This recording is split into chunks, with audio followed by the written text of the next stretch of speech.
you should just see waves of heat coming out of the stack. You don't want to see a big plume of smoke. A lot of people that get into it, they think if you don't see the big white plume of smoke, you're not smoking your meat.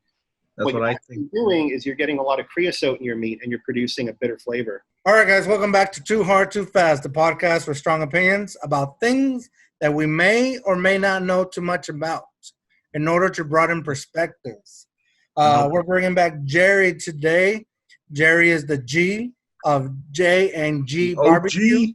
The OG. Soto Mayor. What? Just Soto. We're talking barbecue today, and some of us know a little bit of it, but Jerry knows the most. So we're going to talk tips and tricks today and different things about barbecuing. Maybe you're a weekend warrior. Maybe you want to start your own barbecue business. Jerry's going to let you know what's up. Just don't start in San Antonio. No competition. Right, J&G? That's right. All right, let's start the show.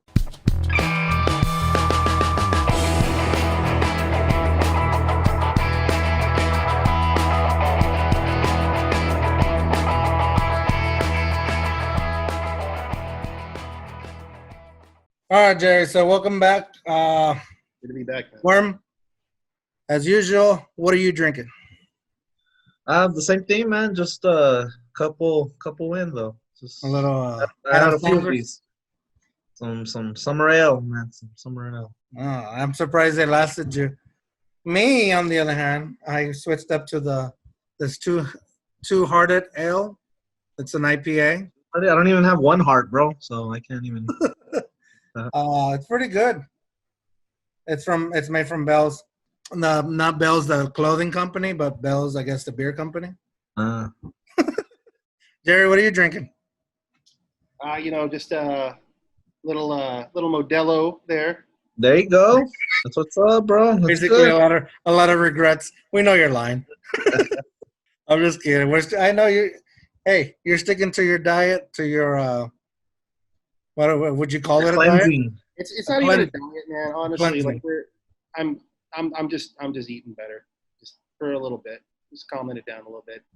Love me some barbecue, man. I'm gonna get right back to it. I mean, that's good that you're cleansing your body, bro, but you need to cleanse your soul. You know about that. Woo! Let's talk about that. I think. What do you know about cleansing the soul, Joaquin? Dude, all I have to do this, and I'm forgiven for everything and anything I do, dude, at any time. You just said, I think half the priest in your religion will disagree with that.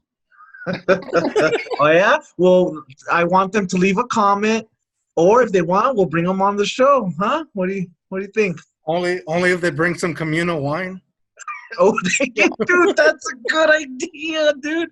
Just hey, they need to be drinking wine while we're talking. Hey, they're wine drinkers.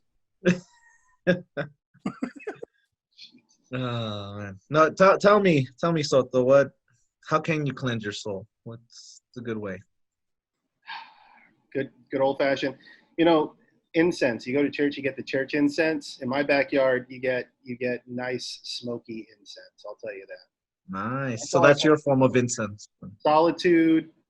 And by the way, you have to be really careful how you say that word.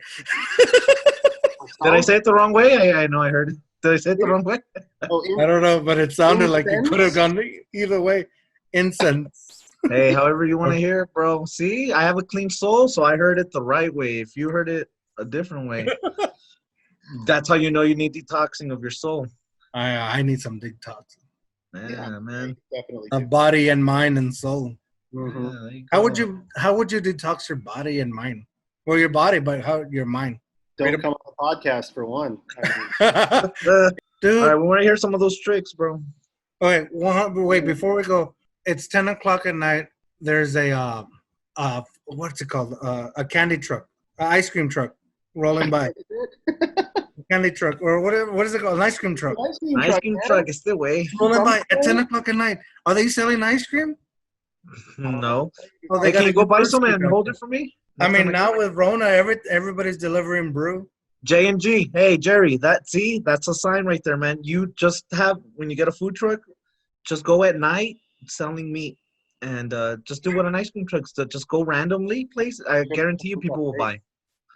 That's sound advice, man. Thank you. I'll get right on that. You should.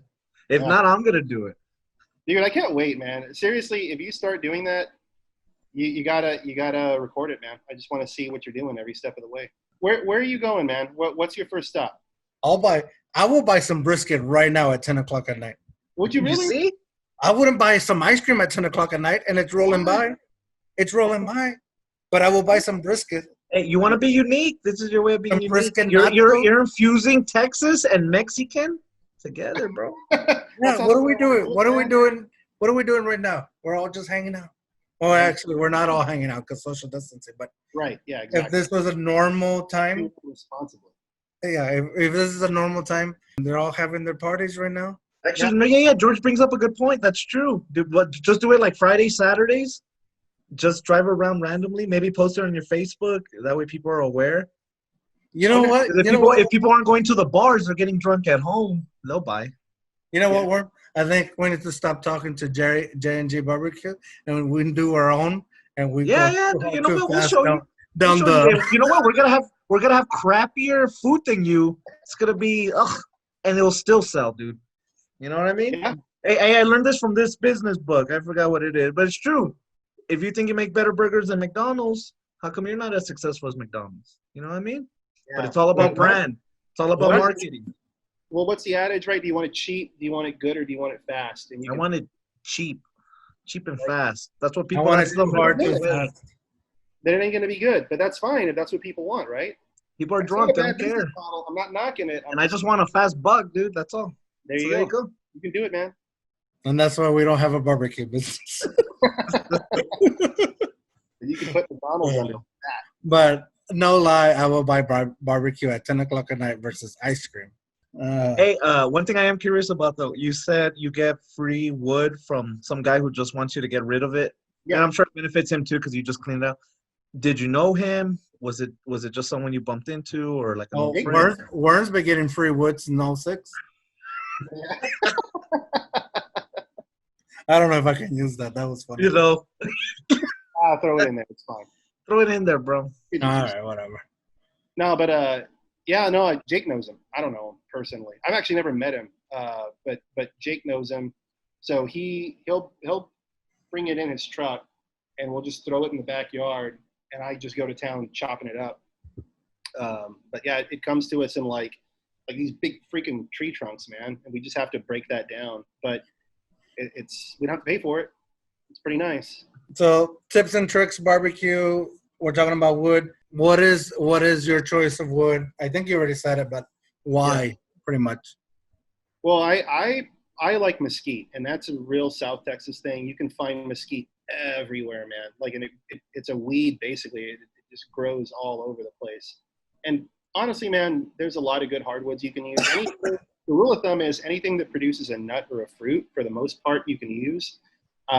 You don't want to use pine because it produces a lot of pitch, a lot of sap, and it's just not going to taste good. But I mean, some parts of the country, if you go up to Illinois, you're going to find apple. If you go to, the southern United States, you're going to find a lot of hickory. You're going to find pecan here. You're going to find post oak in Texas. I've cooked with all of them. And for me, a lot of people are afraid of it, man, because it is really smoky. But if you know how to use it, mesquite is awesome, man. Like you just get like a rich, almost like a coffee kind of flavor out of it. Like it's a really rich flavor that you don't get out of other woods. But I mean, that's just me. I mean, like a lot of people would disagree with me, Everybody has strong opinions about why.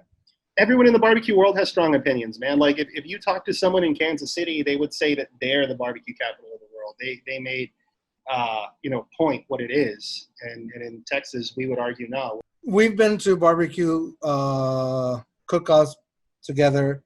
And I think from one thing I gathered from going to those is that maybe some of the chefs there or the cooks, the master, what are they called? Master pits? Pit masters. Yeah, pit masters, pit bosses. Yeah. They've said mesquite is no-go. Do not use it. Never. And so I think this is one where people would say will have really strong opinions on. Yeah. Because of that, and because I don't know any better, and I just go off what they have said. I have never used mesquite. I use hickory, and if I have the extra money, I'll go cherry. Yeah.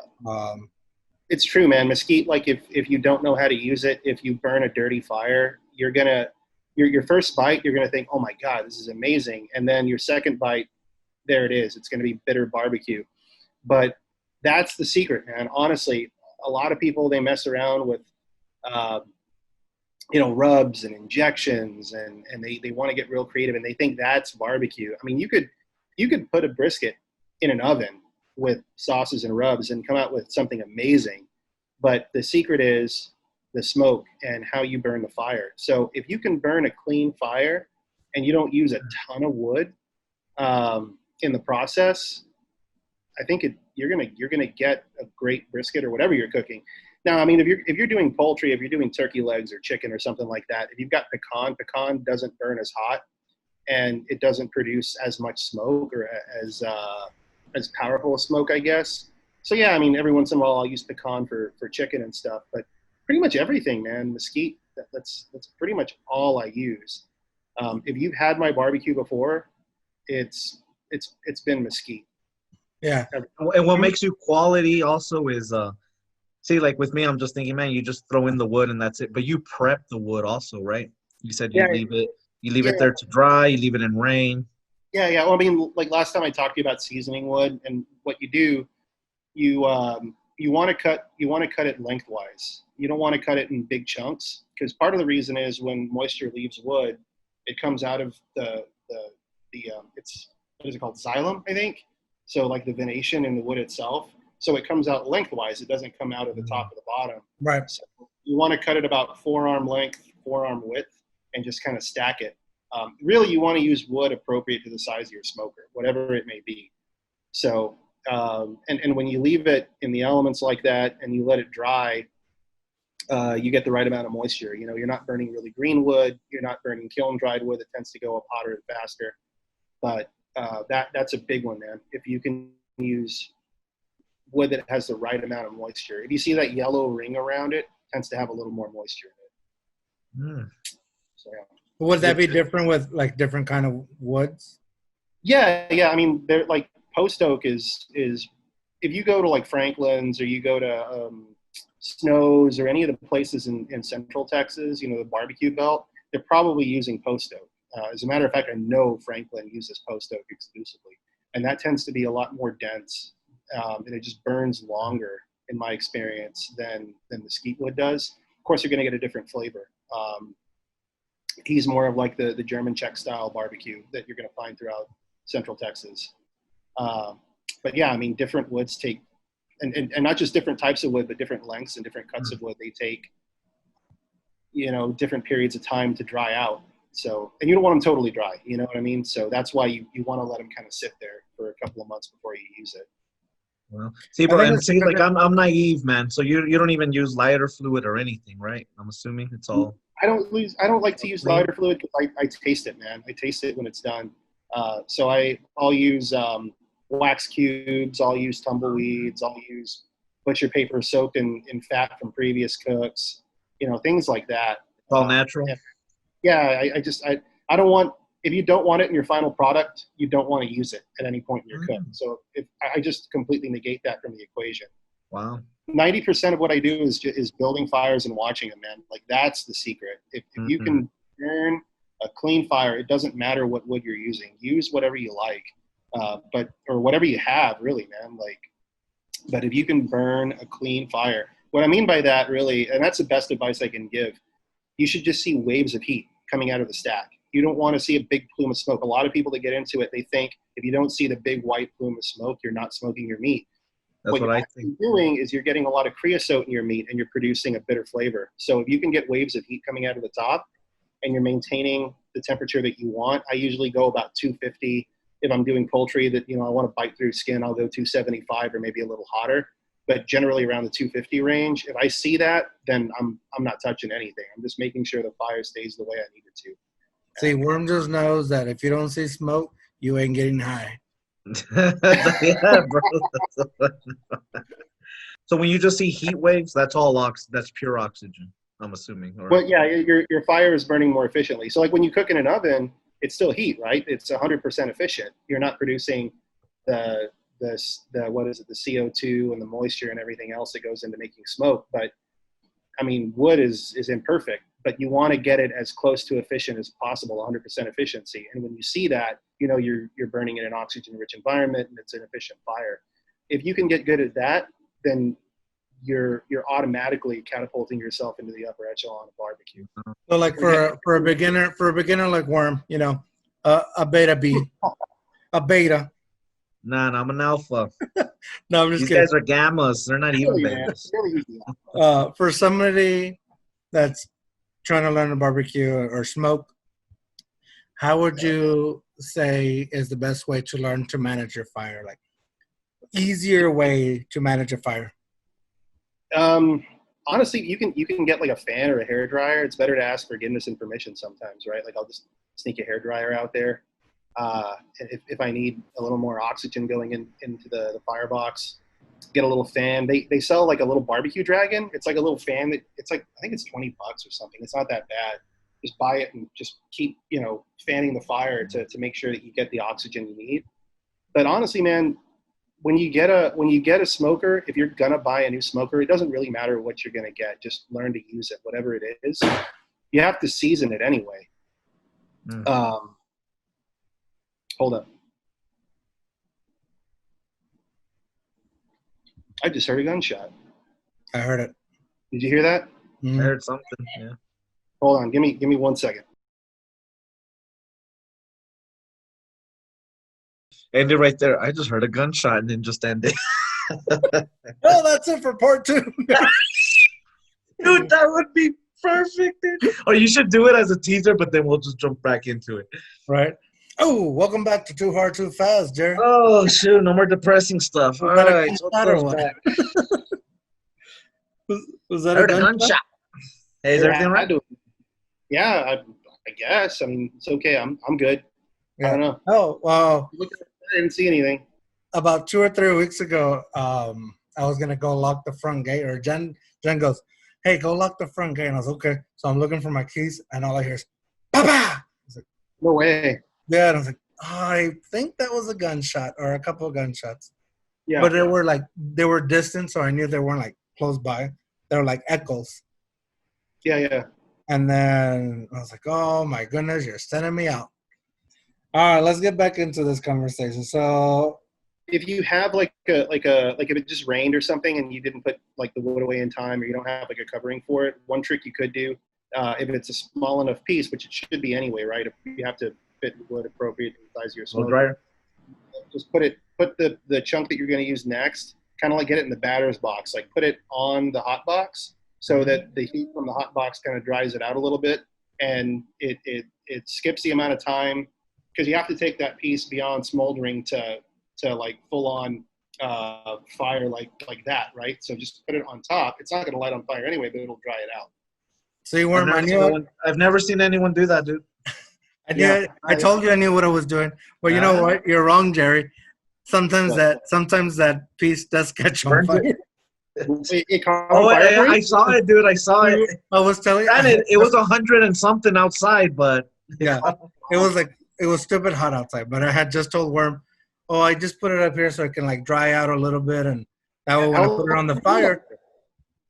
Well, the fire that I was burning longer than usual because it was hot outside, so it was burning longer than usual. Yeah. So I put it out there, and I was telling Worm that I do that so it can dry out a little bit, so that when I put it on the fire, it catches instantly, and there's less smoke. So I did, and we're talking or whatever, and I look over, and I go, Worm, is that on fire over there? The top of my offset box is just completely on fire. No way. Yeah, and so I had to run over there and just like smash the pieces off. And yeah, I've never seen that before. Well, I stand corrected. There you go. I mean, but don't leave it on there too long. But if you need to dry it out, put it on there for a little bit. And remember, it's got like a wet piece of wood. It's not going to catch anyway. Exactly. Do you wrap your brisket based on temperature I or thought, do you on rap, bro? feel? Do you I Or do you just rap? nah, man. you I rap don't. like a dap, like a double dap, or what it was? Hey, go like judo. What? Oh, I wasn't talking to you. I was talking to the audience. Oh, My sister okay. was our first guest, and she has a podcast called Judo. I gotcha. And then after that, go to J&G BBQ Facebook. Yeah, Go like that. please do that. We would love the likes. But yeah, man. I don't wrap unless I have to. Like if I can get a whole brisket to finish off without wrapping, great. Oh, really? Yeah, yeah. Wow. But that said, like I generally, I'll wrap when I'm happy with the color. Like for me, the cook is in two parts. So the first part is about getting the right color, the right bark. You want your rub to stick. You want a pretty presentation, right, at the end of the day. And then the second part is about hitting temp and getting the right feel. I like foil, man. I honestly, Man, you're just turning everybody away at this conversation. yeah, I Oh, know. no, Man. really? What is it? They call that the Texas crutch? They call it the crutch, yeah. But the reason being is that at a certain point, you're only going to get so much smoke on the meat. I mean, it's not going to penetrate the whole way through. Seriously, if you just like hollow out the inside of a brisket and just eat that, you're not going to get a lot of smoke flavor. The way that you can get more of a smoke ring, more of a smoke flavor is if you use a good amount of salt in your rub. It's going to penetrate and open up the cells a little more to get you more of a smoke ring and a little bit more flavor. But I mean, at the end of the day, if I'm happy with the way it looks and I know it's got enough smoke on it, wrap it, call it a day, man. I mean, why are you going to waste more wood, more resources than you have to? And I've used butcher paper. I like butcher paper because it's more permeable. It's going to get more smoke in there. But the foil is you can add a little something to it, a little beef broth or just plain water, hot sauce, whatever, and kind of braise it tender a little more, and it's going to cook a little faster. If you hit a stall, as the meat's kind of tightening up, a lot of people think, oh, it looks good, I'm going to pull it off. But when you hit that stall period, you're climbing internal temperature. You might be at like 185 or 190, and it just stays there for 3 hours, and you're like, what the hell's going on? If you wrap it at that point, I mean, you're good with the way it looks anyway. I mean, just wrap it, finish it up, and get out of there, But mess around with it, man. Like if you're having fun and you like the way butcher paper works for you, use it, man. Butcher paper's great. That's the thing is that if you talk to most pit masters, the good ones will tell you they're still learning, man. Like they have strong opinions about things that change, And the fun thing is experimenting. One thing we can all agree on is that you have to let that brisket rest for 45 to an hour. You have to, man. You have right? to. You put all that time and effort and work, and then you're going to cut into it and just let it all bleed out on you? No. Yeah. And if you put it like in a Yeti cooler and you don't open up like the plug to let the heat out, it's going to cook in that Yeti cooler. You pull it out at 203, you check it in an hour, it might be at 210. Oh, well, excuse me, I don't have a Yeti cooler. I'm putting mine in an igloo. A lot of people do, and if you have one, I mean, you better come correct with it because I put mine in an igloo and hope it doesn't have spiders in it. I was gonna say, hey, speaking of that, I wanted to know what has been your biggest mistake, or what was your biggest screw up? That's a good question. My biggest screw up ever when it comes to cooking barbecue, like what was like my horror story? Yeah, and preferably recently. So a recent horror story, I guess, that I've had, like, when you barbecue, man, like you have to fight the elements sometimes. Well, I was out there and I was making a brisket for actually a guy I work with. And I was already well into the cook, and here comes a rainstorm. So I had to scramble. I had to get a little awning and like put it up, and I was soaking wet out there by myself, like shivering, finishing this thing up. And it came out great, man. Like, honestly, that was, I have pictures of it up on my Facebook page. But dude, that was awful because I had to go to work the next day and I was like under the weather and it was awful. That's a recent horror story. The first time I made a brisket, this was probably 3 years ago, 2 years ago, something like that. I didn't do any research. I didn't watch any videos. I mean, I didn't do any preparation for this thing. I went out and got just a Packers cut, regular brisket, didn't trim anything, packed it full of seasoning, and just threw it on the grill and hoped for the best. And I pulled it off based on just look. I didn't know what to look for in terms of feel or internal temp or anything. I was so new to it. I mean, I was still doing like hot dogs and hamburgers and fajitas and stuff, and that was like my level at that point. Were you just craving brisket or something? Or? I just wanted to get into it, man. Like I was like, I'm gonna try it. I'm gonna just jump in. Yeah, just jump in head first. And dude, when we cut into it, it was my wife's family, and it looked like a rare. You did it for a whole family, dude. Your first. Oh no! I remember this. Yeah. I remember. Did you say no? I do it good. Don't worry. It looked amazing, dude. Yeah, it was inedible. What happened? You cut into it, and what happened? It looked like prime rib, dude. It looked like it was like bleeding still. It was bad. The outside was charred. You didn't let it sit for 45 minutes, right? Yeah, that was it. Yeah. You gotta let it sit for 45 minutes to an hour, dude. Wasn't it for like a celebration? Like you guys were celebrating something? Probably.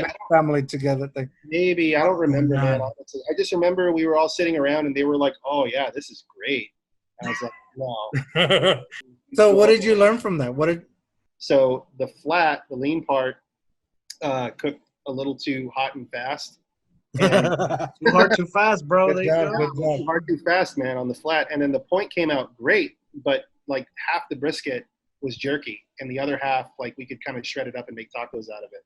So I got better after that one. You did mention in the last podcast that you watched some YouTube. Like, who are the YouTubers that you learned from? Besides Too Hard, Too Fast. There's a lot, man. I mean, honestly, if you go to YouTube, I would look up top three. No, top 5. Let's go top 5 if you have 5. Top 10. Screw it. I don't know, man. I'll list as many as I can. So go check out How to Barbecue Right with Malcolm Reed. Yes. Hey, welcome back to How to Barbecue Right. My name is Malcolm Reed, and today we're cooking blah blah blah. Everything. Yeah, dude, that's my guy. And the cool thing about he's pretty good, or what? Yeah, he's got like 10 different types of smokers. He collects them. So some days he'll like roll on like a UDS. Other days he'll have like an old hickory. Other days he'll have an offset. And so no matter what you have, he'll teach you how to cook on it. And he'll do beef, he'll do pork, he'll do poultry, he'll do seafood, he'll grill, he'll smoke. So he's a good one. And I learned a lot from him, honestly. You can also go to Mad Scientist Barbecue is another good one. Oh, that dude, for real? Yeah. He'll break down like not necessarily like the whole process of the cook, but like why things work the way they do. So you can kind of wrap your head around some of the stuff I talked about, like burning a clean fire and the science behind it. All right, so you got Malcolm Reed, How to Barbecue Right, and the barbecue scientist, or the scientist. What is it? Yeah, Mad barbecue scientist. The man. Yeah. Swine Life, I think. Swine Life has a pretty good channel. I think they actually cook with Malcolm Reed. Just for cooking in general, cooking and grilling with AB. Check that guy out. He knows a lot of recipes. Like if you want like barbecue sides, I think he's based out of LA, but he cooks like good, really good Southern food. So cooking and grilling with AB is a good channel. Aaron freaking Franklin. How did I forget that? He's got a YouTube channel. Dude, go watch his YouTube channel. Yeah, dude. Just he has everything like split up. You can learn how to do a brisket from him. Yeah, okay. I learned some stuff from him. Yeah, dude. Learn from the best, man. You can check out Aaron Franklin on YouTube. I like his best tip was sit back and relax and crack yourself open a beer because you're gonna be here a while. It's gonna be a long. Or if you're checking it, you're not smoking it. You ain't cooking. Yep. Yeah. Or if you're checking, you ain't smoking or whatever. If you're looking, you ain't cooking. Yeah. You have to trust the process. You got to trust it, man. Because that is very true. If you're looking, you're gonna interrupt the whole process, man. You're gonna have to bounce back the heat and just leave it alone. All right, last question. If Jake wasn't involved, who will make the better Jay? Me or Worm? Oh my God! Why are you doing this to me? Too hard, too fast. Damn. Who's a better friend? Who's a better friend to you? Nah, I'm just joking, man. Nah, I don't blame you, bro. It's all You don't right. have to answer this question. I don't know that I can answer that. I'm kidding. I just thought I forgive you, bro. I forgive you. Yeah, thank you. I'm absolved. Thank you. All right, guys.